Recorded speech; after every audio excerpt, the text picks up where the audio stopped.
Bom dia, irmãos. Sejam todos bem-vindos à nossa aula 28. Vamos aí mais umas 3, eu acho. Né? A gente começou um estudo da estrutura do livro de Apocalipse. Na primeira aula nós fizemos um apanhado, né, do livro, quase que olhando página por página, capítulo por capítulo. Na aula passada eu mostrei como esses conjuntos se estruturam, né? E hoje, então, quero encerrar esse estudo da estrutura mostrando alguns exemplos, né? Eu trouxe aí 3 autores e mostrar como eles organizaram o livro de Apocalipse. Com isso, a gente pelo menos vai entender que existem diversas formas de abordar o livro de Apocalipse, né? Então vamos orar e começar a nossa aula. Senhor nosso Deus, nós te agradecemos por mais uma oportunidade, Senhor, que temos de estudar juntos a palavra do Senhor. Te agradecemos por tudo, te agradecemos pelo seu cuidado conosco. Dedicamos esse tempo ao Senhor, colocamos nossas vidas na direção do Senhor, pedimos iluminação do nosso entendimento, pedimos sabedoria, pedimos a assistência do seu Espírito Santo. Que a tua palavra se torne alimento na nossa alma, água fresca para o nosso espírito. Nós oramos por isso com muita confiança, porque o Senhor é fiel, o Senhor é aquele que se revela em todo o tempo. Oramos em teu nome. Amém. Bom, então como eu estava dizendo, nós tivemos a aula 26, eu até repassei aí para vocês, né, o novo formato da lição. Na aula 26 a gente folheou a Bíblia, mostrando capítulo por capítulo, né?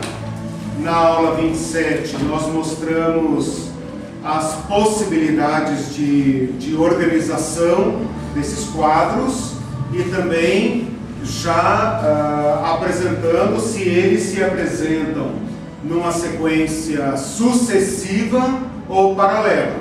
Sucessiva significa que cada capítulo vem depois do outro numa ordem sequencial, né?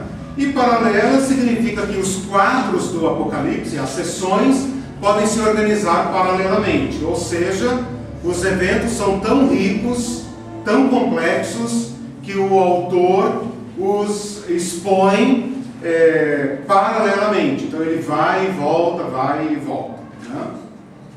Hoje, então, como eu estava dizendo, nós vamos ver aí 3 modelos. Então, olha aí comigo no item 2. Eu trouxe o Adolf Paul. Adolf Paul é o autor, vou colocar aqui só o Paul, parece um ursinho Paul, né? É daquela coleção Esperança, né? Comentários de Esperança, que tem o Novo Testamento inteiro, né? De Mateus a Apocalipse. O segundo conjunto, a segunda estrutura, é do George Led. Led é um pastor batista, pastor e professor, muito respeitado, e ele é daquela coleção Vida Nova. Então esse aqui é da coleção Esperança, esse aqui é da Vida Nova. Vida Nova em Mundo Cristão, né? A coleção do Novo Testamento é um capinha azul. Também esse aqui tem de Gênesis a Apocalipse, né? Não ele, cada livro um autor, né? E os livros do Antigo Testamento são capinha vermelha escura, e do Novo Testamento são capinha azul. E por último, o William Hendrickson, que é um livro único dele, chamado Mais que Vencedores. Mais que Vencedores. Parece quadrangular, né? Mais que Vencedores. Então é isso. Vamos então nos ocupar hoje aí como se nós estivéssemos aqui com os 3 autores, né? Estudando o livro deles, né? Então vamos lá. Primeiro, o Adolf Paul é um alemão, está vivo ainda, segundo a minha pesquisa, não tenho certeza, mas tudo que eu descobri dele é de 1927, está fazendo quanto? 90 anos. Né? Esses homens lá da Europa, né, com 90 anos, ainda estão produzindo grandes obras, né? Deus os conserve lá, porque nós não chegamos a tanto, né? Ele é professor e escritor também de diversos comentários do Novo Testamento. O livro dele apresenta a maneira como ele propõe interpretar o Apocalipse, é aquele baseado no versículo 1:9, que fala, aliás, não é 1:9, é 1:19, desculpa, pode corrigir aí. As coisas que viste, as que são e as que hão de acontecer depois destas. Vocês lembram que nós já vimos isso na aula passada, né? Então agora eu estou apenas mostrando um autor que adotou essa estrutura.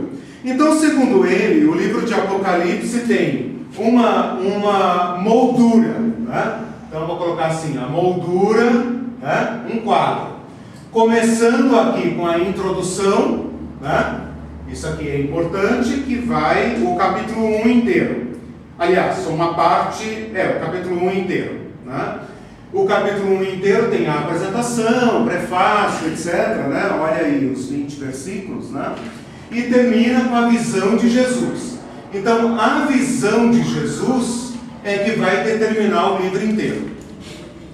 Ele coloca o livro como sendo uma revelação, né? Primeira palavra do livro, revelação de Jesus Cristo.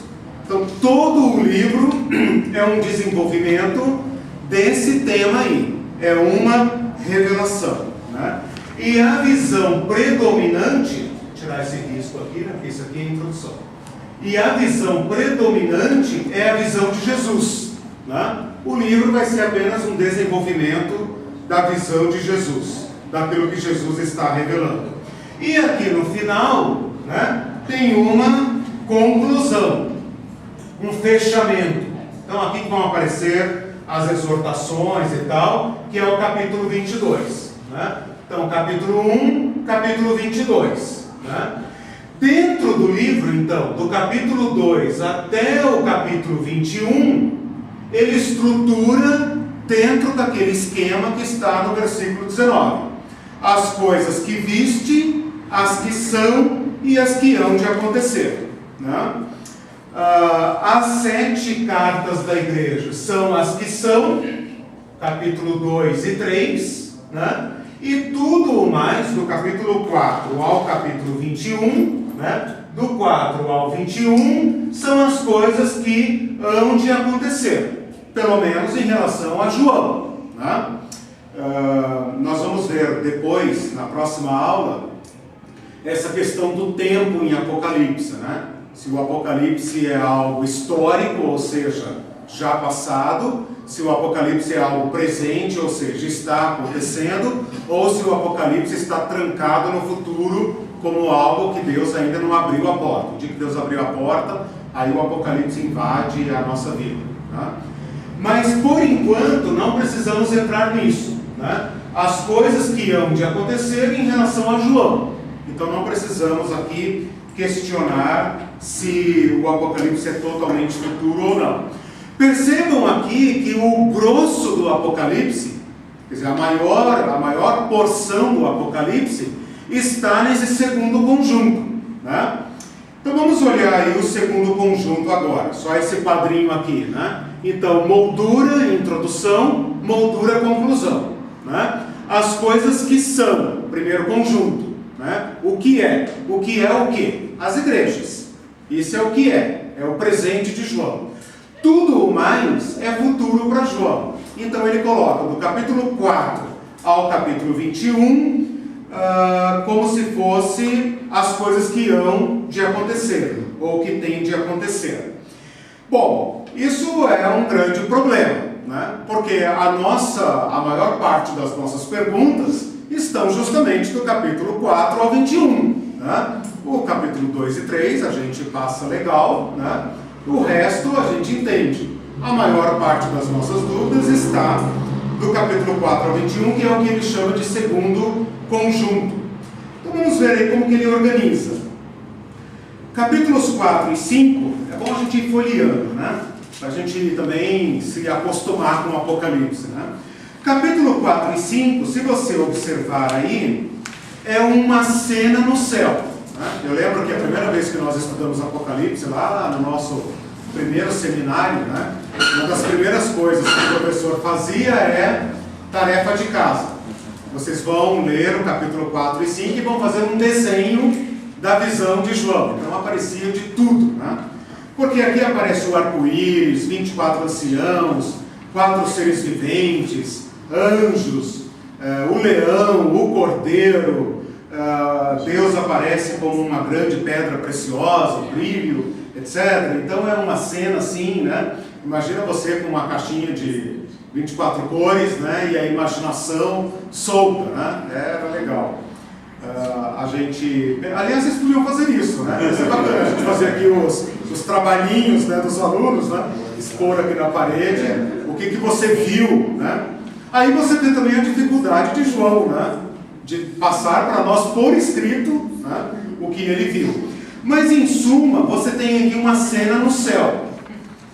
E é uma cena estonteante, né? Porque aqui vão aparecer personagens que só aparecem aqui, né? Só no Apocalipse, claro, mas eles são apresentados para nós aqui. Por exemplo, 24 anciãos, 4 seres viventes, né? E eles adoram e tal. Tem aquela cena do livro selado que ninguém pode abrir, e João tem uma crise de choro porque ele entende que o futuro da terra, o futuro da salvação está em risco, e aí então aparece o cordeiro, né?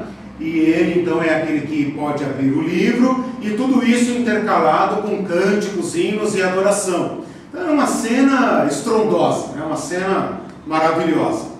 Tudo isso o Adolf Paul aqui coloca como sendo o preâmbulo do juízo. O juízo é o quê? O juízo são os 7 selos, né? Que abrangem o capítulo 6 e 7, você vai ver aí na sua Bíblia, né? Primeiro selo, segundo selo, terceiro selo, quarto selo e tal, até o 6º selo. Chegando no 6º selo, interrompe, né? E ele coloca ali peça intermediária. Peça intermediária, ok. Depois vai para o capítulo 8, aonde completa o 7º selo e ao mesmo tempo começam as trombetas. E o preâmbulo das trombetas, olha como ele vai achando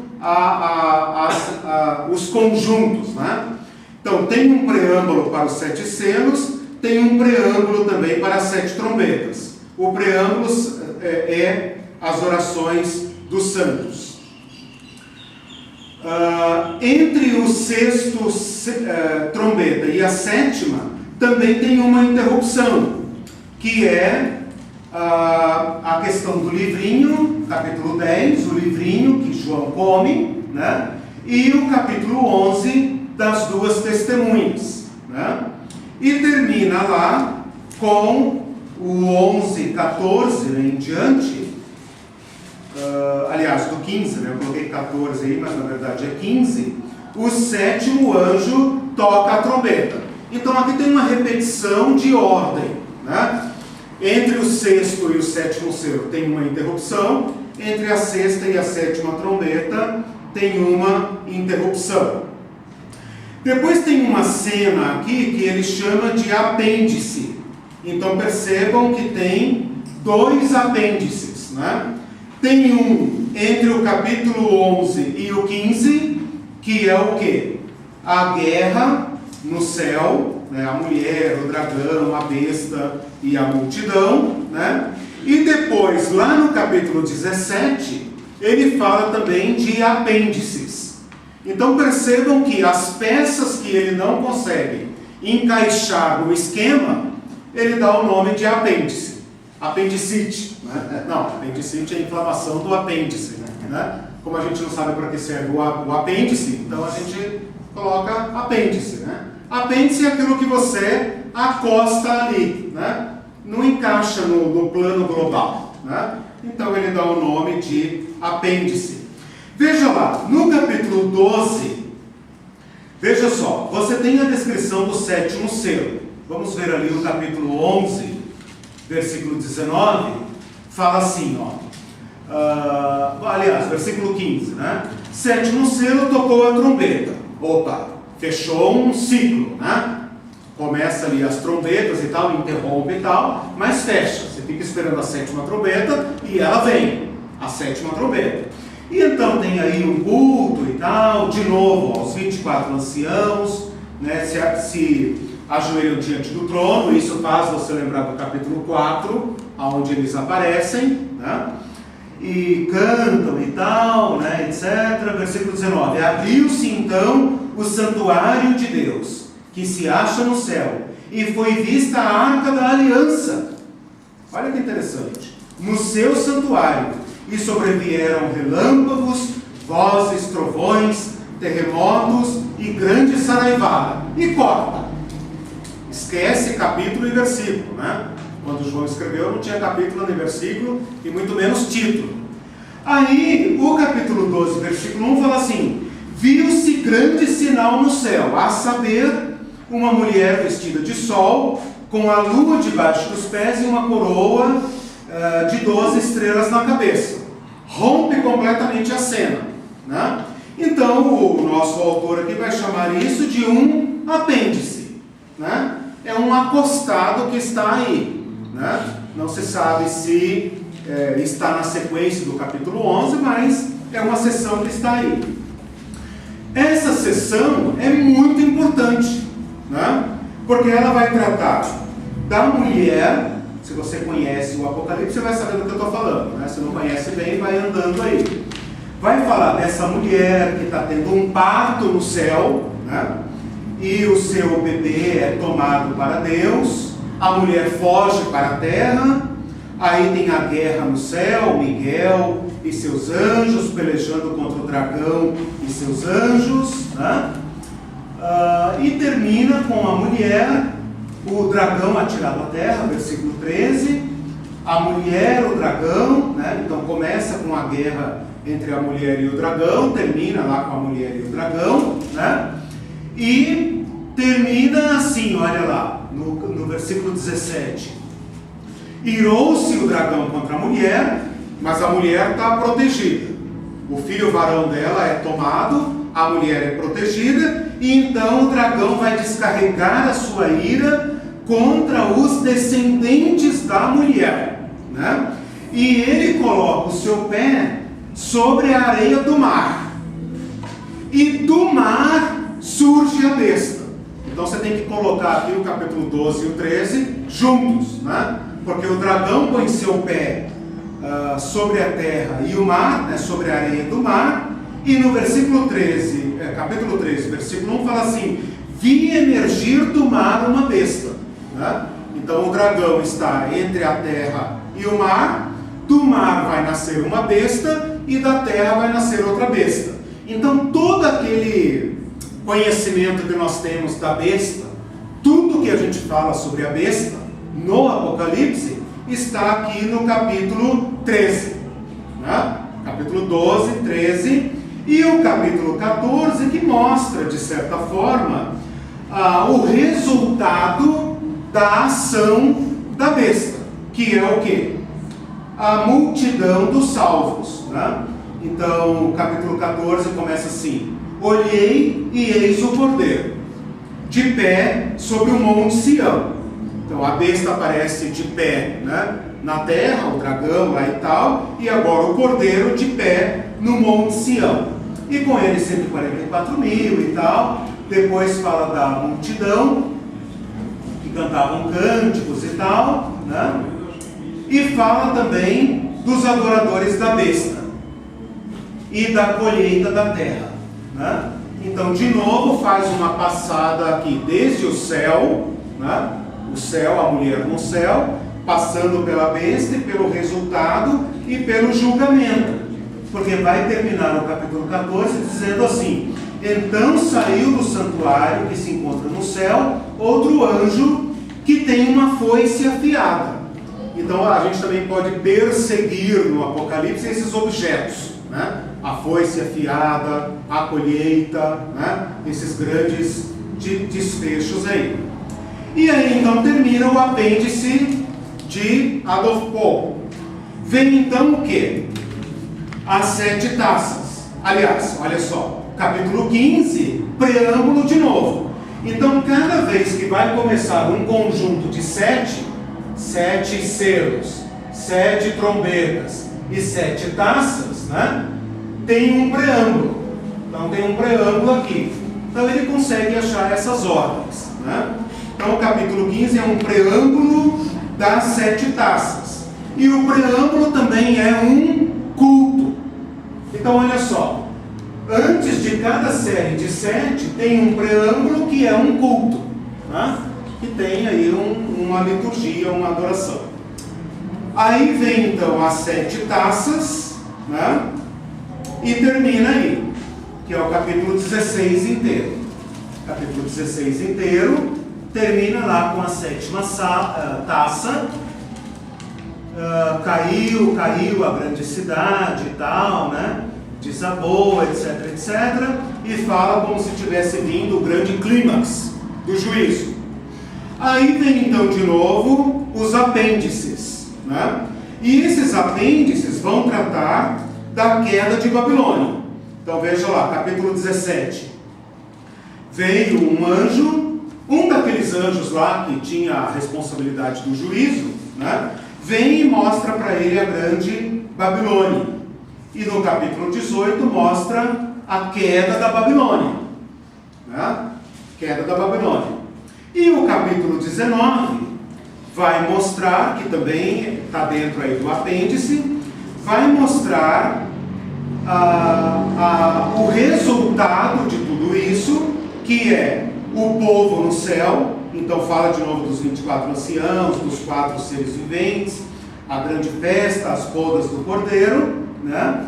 E a partir do versículo 11, o céu, o cavaleiro, o Cristo, né? Então o Cristo aparece lá em pé no Monte Sião, aparece lá no culto do capítulo 4 e aparece aqui de novo de modo glorioso, né? No finalzinho do capítulo 19 aparece a famosa batalha do Armagedon. Então tudo que você sabe de Hollywood, Armagedon, etc, etc, está aí, né? No final do capítulo 19. O capítulo 20 ele coloca também dentro do apêndice, que trata do milênio, a derrota final de Satanás e o juízo final, o grande julgamento, né? E pega ainda o início do capítulo 21 até o versículo 9, que é ainda apresenta novos céus e nova terra e tal, mas ainda fala de julgamento, né? A partir do versículo 9, capítulo 21, versículo 9, até o 22, versículo 5, ele está apresentando a novitude, né? Novos céus, nova terra, nova Jerusalém, né? E por fim, então, capítulo 22, a partir do versículo 6, a conclusão, o epílogo do livro. Ok? Percebam que algumas cenas e algumas sessões muito importantes ficam agrupadas no livro, né? Porém, ele não deixa claro se isso está em ordem ou não, né? Vamos ver aqui as observações aqui embaixo. A sessão do capítulo 12 e 14 está ligada à sessão anterior. Por exemplo, olha que interessante. O capítulo 11, olha que interessante isso aqui. A besta vai ser apresentada no capítulo 13, certo? Lembra que eu falei? Vi surgir do mar a besta. Mas o capítulo 11, versículo 7, fala assim: quando tiverem então concluído o testemunho que devem dar, a besta que surge do abismo pelejará contra eles. Que besta que surge do abismo? Não tinha aparecido ainda. Ela não tinha aparecido ainda, né? Então, dentro do próprio Apocalipse tem a revelação do que vai aparecer dentro da visão. Que mostra que não tem uma ordem sequencial, né? Por isso que ele chamou de apêndice, ou seja, não está dentro da sequência lógica e rígida dos eventos. Tá? Então, ele menciona a besta sem ter falado dela ainda. Vamos ver se tem aqui mais algum exemplo. Ele também fala dos períodos, capítulo 11, versículo 2, ele fala 42 meses. Tá? Capítulo 11, versículo 2, ele fala 42 meses. Mas no capítulo 12, eu não sei agora em que...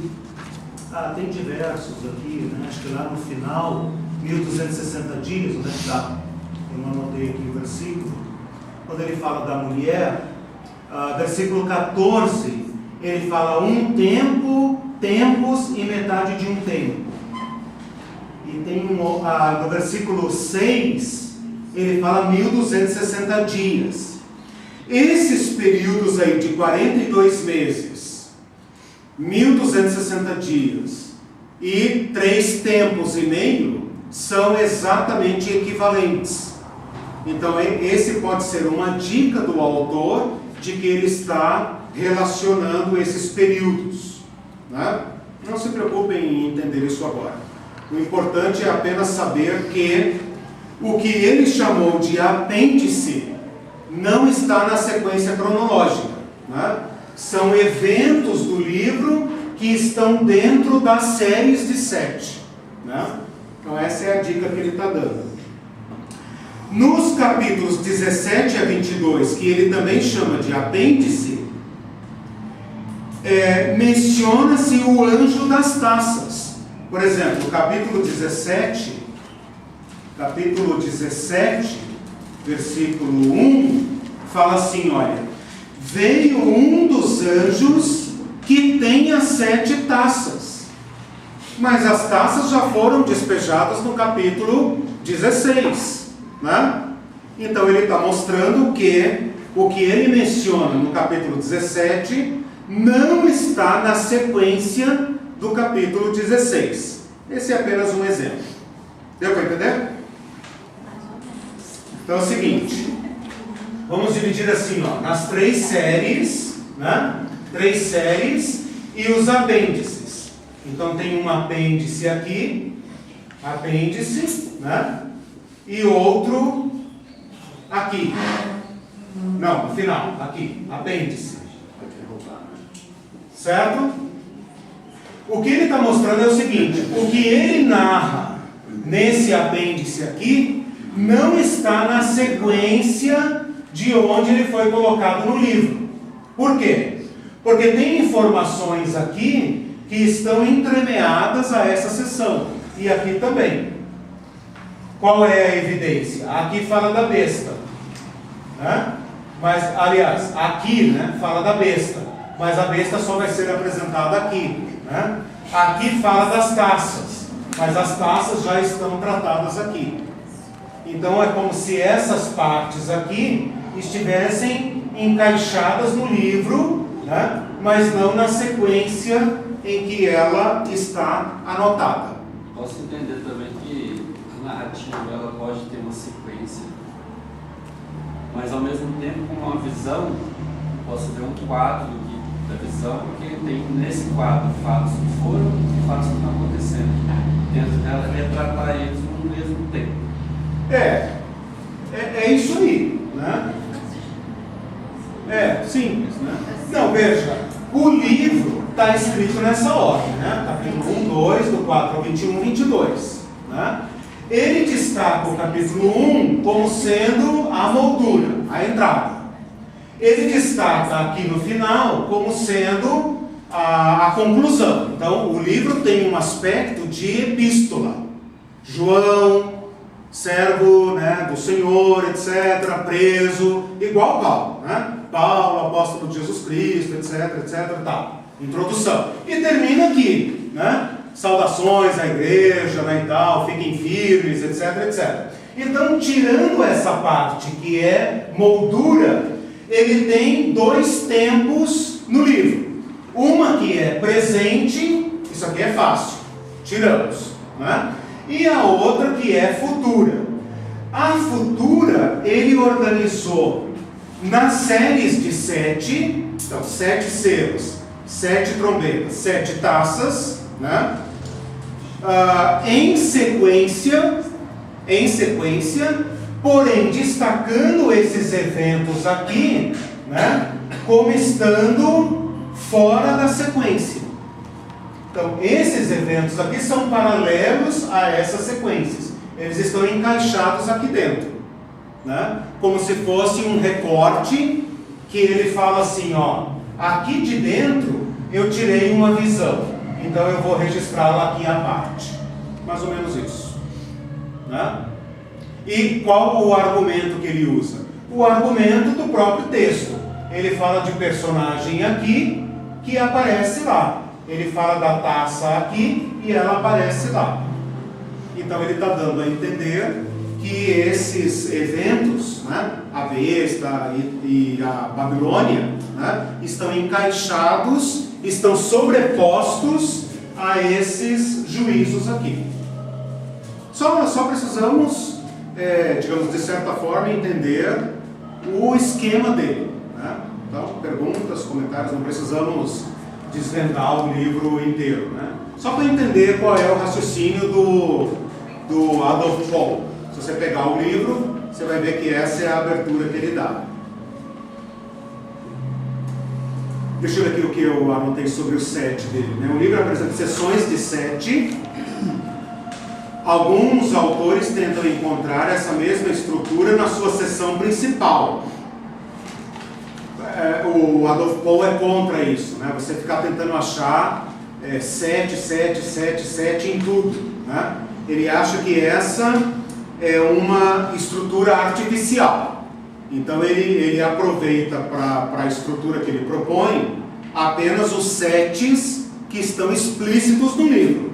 7 selos, 7 trombetas, 7 taças, né? Então essa sequência que está explícita, né? Não fica claro aqui para mim, não sei se alguém, o Arthur, o pastor Zacarias, saberiam dizer se ele trabalha em sequência, né? Ou se ele admite que isso aqui pode ser paralelo, sobreposto, né? Para mim não fica claro, né? Claro, eu não li o livro todo dele, né? Eu peguei apenas a introdução, teria que ler mais para saber. Uma pergunta para esclarecimento. Uhum. No capítulo 14 ele coloca os 144 mil e a grande multidão. Sim. Esses dois temas aparecem no livro do Apocalipse, capítulo 7. Isso. Ele está se referindo aqui do capítulo 7 ou é outra? Pois é, boa dica, né? Deixa eu ver aqui como Ele omite lá no 7 e não fala disso. Ele colocou só. Eu peguei aqui apenas como. Interessante, né? Porque veja, ele colocou o capítulo. Ele colocou o capítulo 14.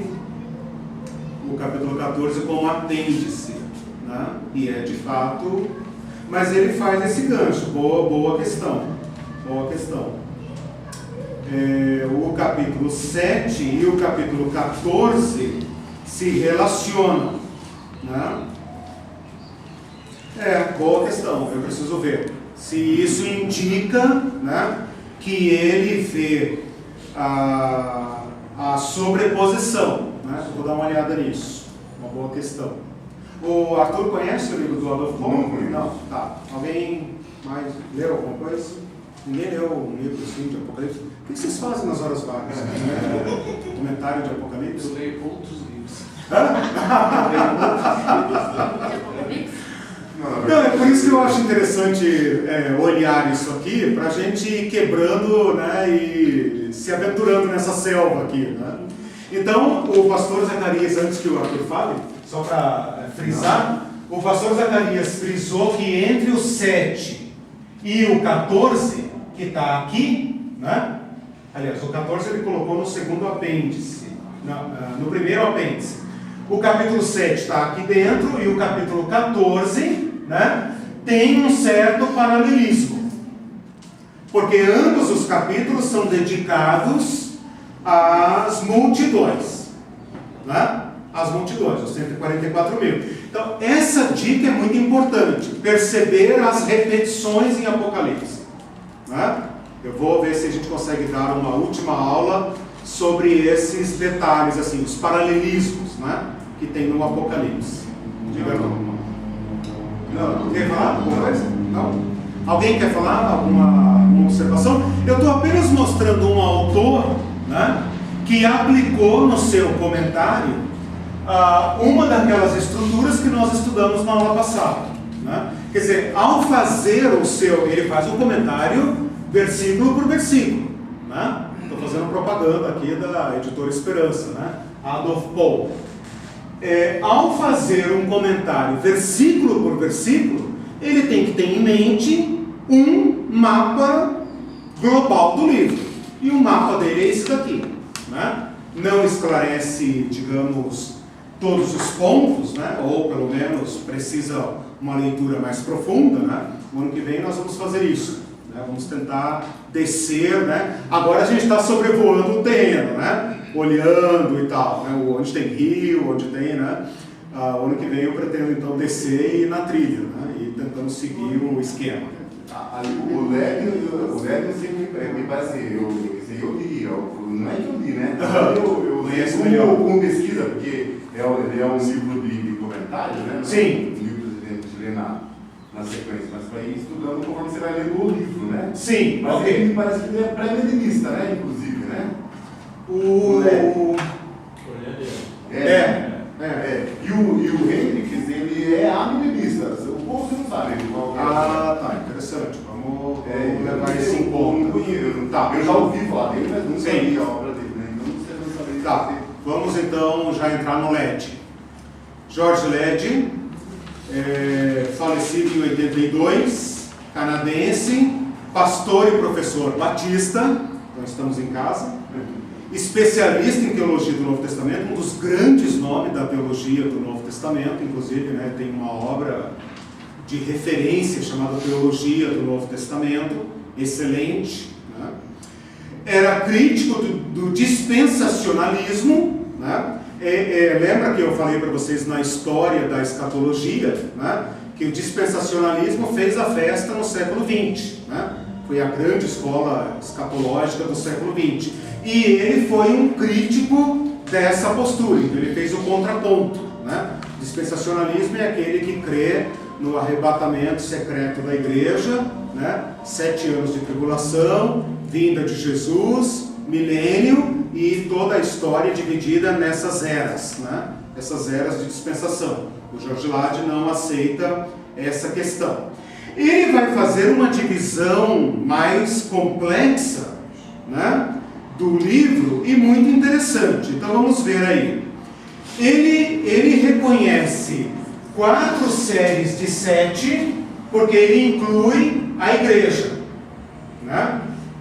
Ele inclui a igreja. Então vamos lá. O Adolf Paul trabalhou com as 3 séries. Ele vai pegar 7 igrejas, 7 selos, 7 trombetas e 7 taças. Né? Então, 4 séries de 7. 3 interlúdios. Interlúdio é bacana. Né? Que são as 2 testemunhas, que estão aqui no capítulo 11. A mulher e o dragão. Né? A mulher e o dragão. Dragão e a besta e tal. Né? 4 visões que estão no início do livro, né? Vou colocar aqui visão, no capítulo 4, aqui, né? Depois das 7 igrejas, visão aqui, depois da taça, e visão aqui da Nova Jerusalém. Então é isso, 4 séries de 7, 7 cartas, as 7 igrejas, 7 selos, 7 trombetas, 7 taças. Esses 7, não sei se 7 tem plural, né? Esses 7 estão explícitos no livro, então ele não está inventando nada. Tá? Os 3 interlúdios, ele destacou à parte. né? Que são, desculpe, eu não falei aqui, das multidões. Eu errei aqui. As multidões, né? Aqui depois dos 7 selos, as multidões que interrompem a série de 7, na verdade, as 2 testemunhas que interrompem a série de trombetas e a mulher e o dragão, né? Então, aqui, né? Assim, antes das taças, ok? Deixa eu separar aqui assim, né? Mais ou menos isso, né? Aqui separado e aqui, né? Bom, eu estou riscando aqui no quadro, mas eu fiz aqui um esqueminha, né? Então eu coloquei aqui tentando destacar bem claramente todas essas sessões, né? Então eu coloquei introdução e conclusão, isso é óbvio no livro, né? Destaquei aqui com número romano maiúsculo, né? Depois destaquei visão com o algarismo nosso normal, arábico, né? 1, 2, 3 e 4. Primeira visão, segunda visão, terceira visão e quarta visão, né? Que o próprio livro destaca.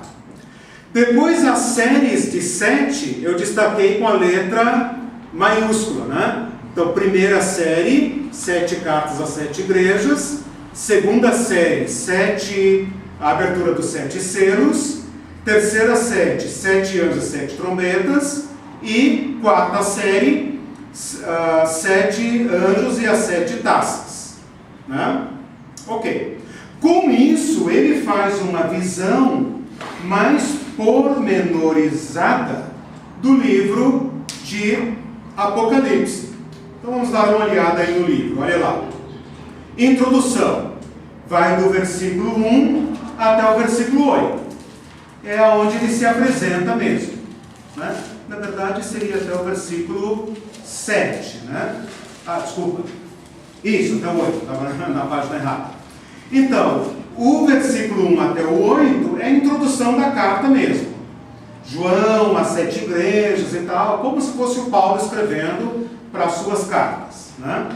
A partir do versículo 9 até o final do capítulo 1, a visão de Cristo. Então essa é a primeira grande visão, né? Visão de Cristo. O capítulo 2 e 3, primeira série de 7 igrejas, né? Depois então vem a segunda visão, capítulo 4. Depois destas coisas olhei e eis uma porta no céu, né? E eu ouvi, né? Vem e tal, sobe para cá, né? E essa visão então mostra o trono de Deus e o Cordeiro.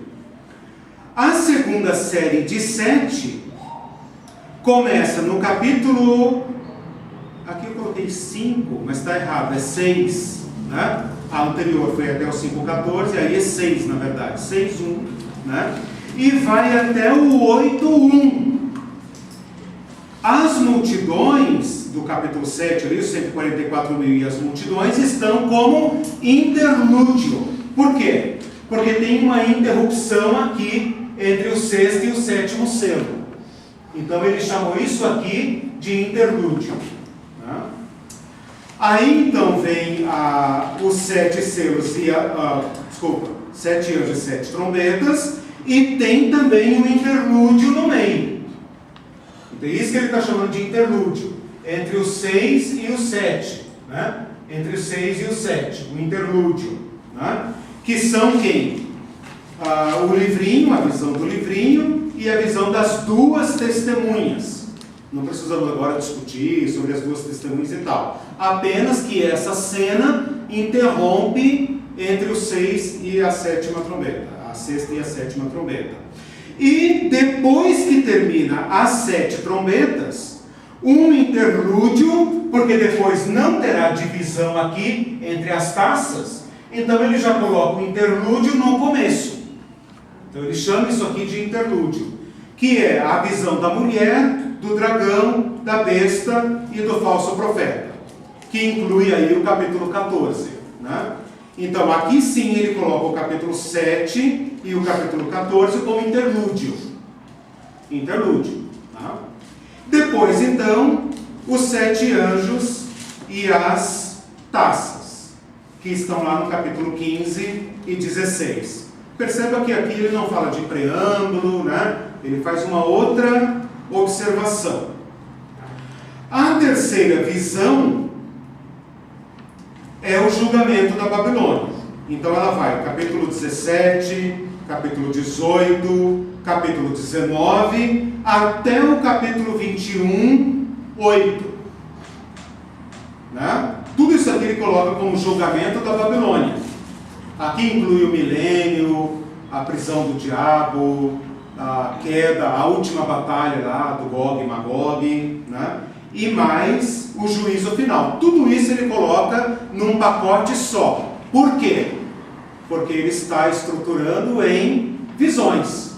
E a visão só vai aparecer no capítulo 21, 9. Vem mostrar-te-ei a noiva, não é isso? Vem um dos 7 anjos, que tem as 7 taças, né? Olha aí de novo as taças.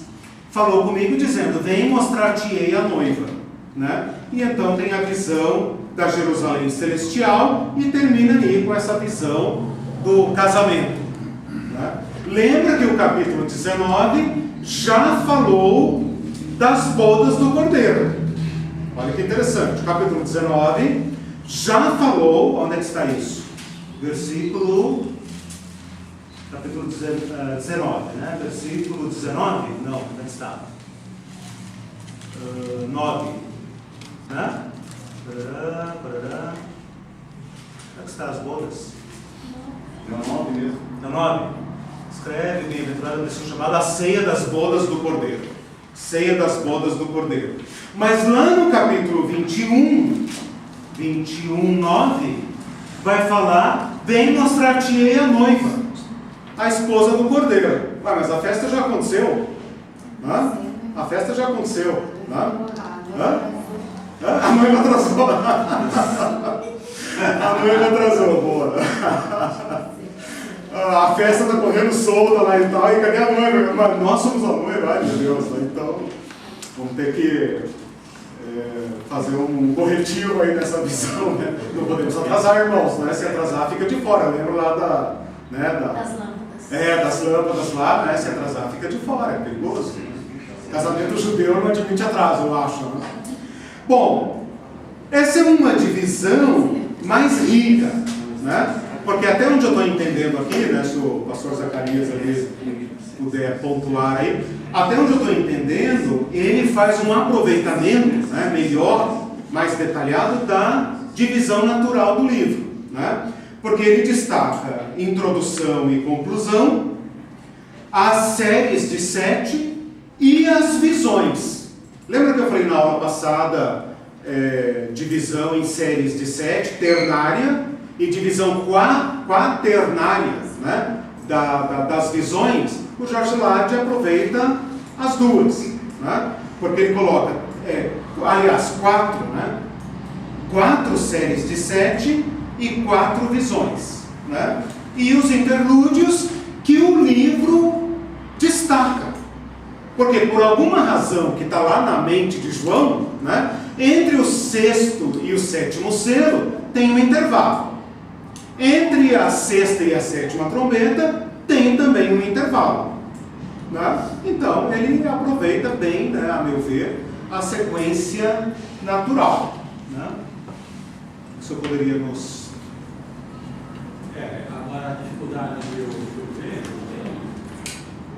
é que ele a relação dos acontecimentos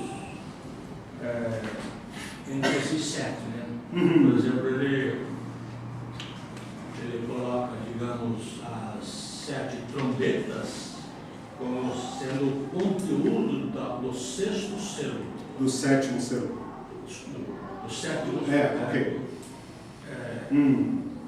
Porque no 6º selo abre o 7 não aparece. Isso. Abre o 6º, aí o 7 não aparece. Isso. Aparece as 7 trombetas.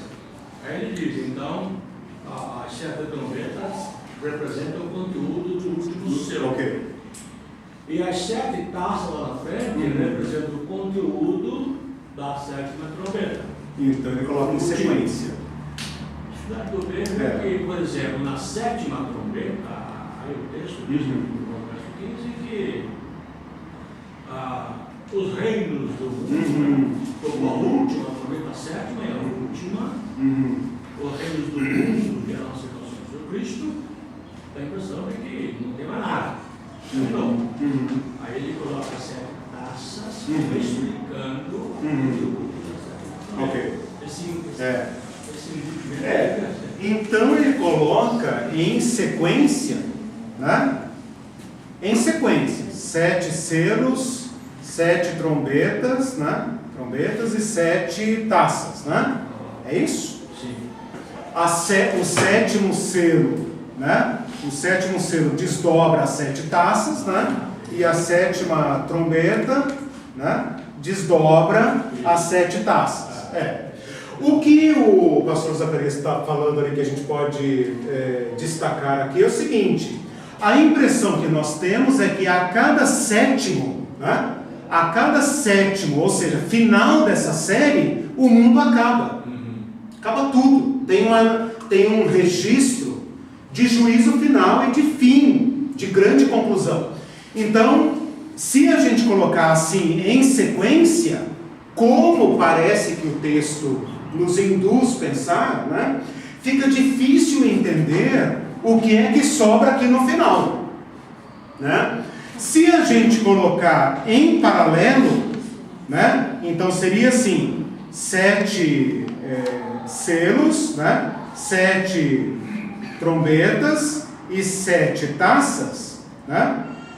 Então a gente teria os mesmos eventos acontecendo, porém narrados 3 vezes, que é mais ou menos aquilo que você falou, né? Então aqui tem um olhar, aqui tem outro olhar, aqui tem outro olhar, mas a mesma sequência de eventos narrada 3 vezes, em 3 perspectivas, né?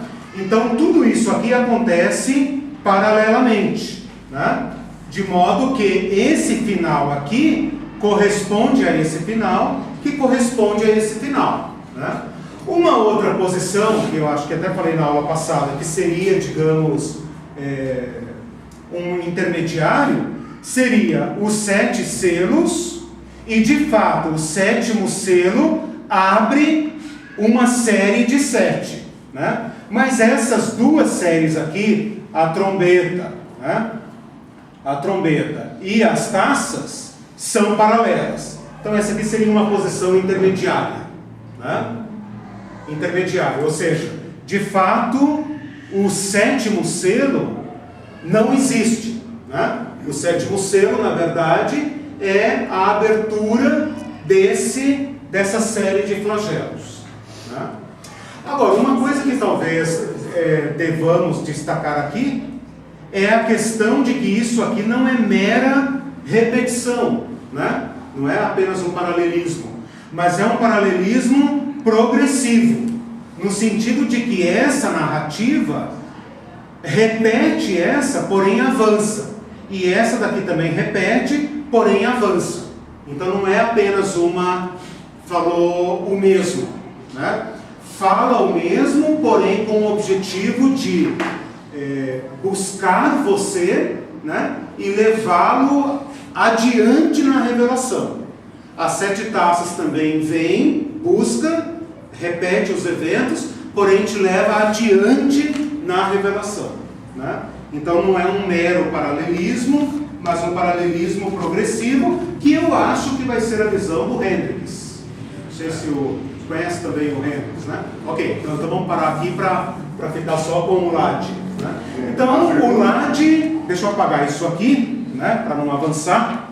O Lade, então, segundo o pastor Zacarias ali está esclarecendo, ele tem essa dificuldade de colocar os eventos em sequência, né? E daí, na lógica da leitura, fica muito difícil entender que o mundo acaba e é julgado de novo, acaba e é julgado de novo, acaba e é julgado de novo. Chega lá no capítulo 20 e não tem mais nada. Quem é que vai sobreviver a 3 séries de julgamentos tão pesados, né? Essa seria uma dificuldade, digamos, lógica do texto, né? Na verdade, eu acho que ele, quando descreve, por exemplo, a 7ª trombeta, 15, e o fim do mundo, aí passa de interlúdio, aí passa para as sete taças. Ele, naturalmente, ele volta, digamos, um pouco no tempo para descrever o que aconteceu no céu na sétima trombeta. Termina no mesmo juízo final. Mas esse voltar aí, para explicar o conteúdo do que aconteceu, que já descreveu como ocorrido, é isso que eu vejo um pouco difícil. Eu vejo a coisa no paralelismo. Essa parece a visão mais amadurecida assim, do Apocalipse. A pergunta que eu ia fazer, pena que você apagou ali o ali que ficou, e o outro também que você deu, porque a pergunta seria o seguinte: quando que começa a contar? Né? Aqui, por exemplo, é cronológico, tudo bem. É essa que eu fiz assim. Isso? Isso, tem essa e daí você tem a outra que você fez paralela aqui, sim, as três seguidas, né? A pergunta que eu faço é a seguinte: quando que começa a linha? Quando começou a linha? O primeiro lá, né, no caso, lá no 7C, começou ali, certo? O 7 cronológico. Mas quando começou aqui? Começou lá na época do João? Começou em que época? Começou agora? Ou mesmo na sequência, onde que começa a contar o Deus certo? Mesmo no paralelismo, quando que começou a contar? Matéria da próxima aula. A partir de quando, né? A questão do tempo em Apocalipse é uma chave fundamental. Né? Porque nós vamos ter a posição preterista, né? Uma posição histórica e a posição futura, basicamente. Né? E a simbólica também, então vamos tentar olhar todas. Mas já o rei se dá ele já no livro dele, ele coloca aonde começa essa contagem, né? Você até cita isso aqui, né? As 7 sessões ocorrem paralelamente, durante o período que vai da primeira à segunda vinda. Sim. Então começa quando? Na primeira vinda. E termina quando? A última vinda? Na segunda vinda. Então ali, na proposta revolucionário. Ele dá o início ali, onde começa. Seria uma posição histórica, né? Quer dizer, Apocalipse está na história. A vinda de Cristo não inicia a fim dos tempos? Sim, de certa forma sim. Então, veja como isso é revolucionário para a nossa visão do Apocalipse. Nós estamos acostumados, por causa do dispensacionalismo, né, e as doutrinas do século passado, nós estamos acostumados a encarar o Apocalipse como aquela porta de bronze, né? Aquela porta do Vaticano que está fechada lá, só abre de 1000 em 1000 anos, né? Não, cadê? Aquela porta secreta, né? Que está lá. Tudo que nós lemos sobre o Apocalipse está preso atrás dessa porta. Um dia, eu já dei aula assim, né? Já fui, digamos, adepto dessa postura. Um dia vai haver um gatilho. Esse gatilho vai abrir o Apocalipse. E aí nós vamos entrar nesse mundo mágico, né, de bestas, animais, guerras, taças, anjos e tal. Né? E esse gatilho seria a vinda de Jesus. Então isso é completamente imprevisível. Completamente imprevisível. Pode acontecer agora, poderia ter sido ontem. Completamente imprevisível. Esse gatilho é que vai abrir o Apocalipse. Né? Essa é uma corrente mais dispensacionalista. Né? Como eu venho estudando Apocalipse há muito tempo, né, há 20 anos atrás eu dei aula nesses termos. Essa é uma questão fundamental. Né? O Apocalipse para alguns já aconteceu, encerrado. Nós não temos nada com o Apocalipse, a não ser como você lê a história de Davi e Golias e tal. História.